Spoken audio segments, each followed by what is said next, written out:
காதலா கண்ணீரா?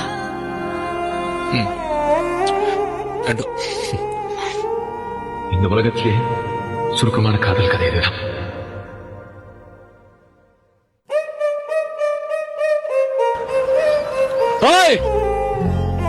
இனி என் பின்னாடி வர மாட்டேன்.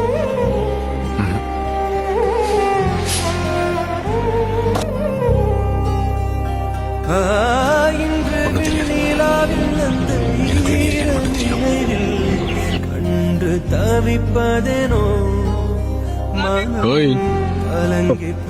मेरी पत्नी है 25 வருஷம் ஆச்சு கல்யாணம் ஆகி. கூந்தல் நெளிவில் எழில் கோலச்சரிவில் என்ன விட்டுட்டு போன எழில் கோலச்சரிவில் கருவம் அழிந்ததடி கருவம் அழிந்த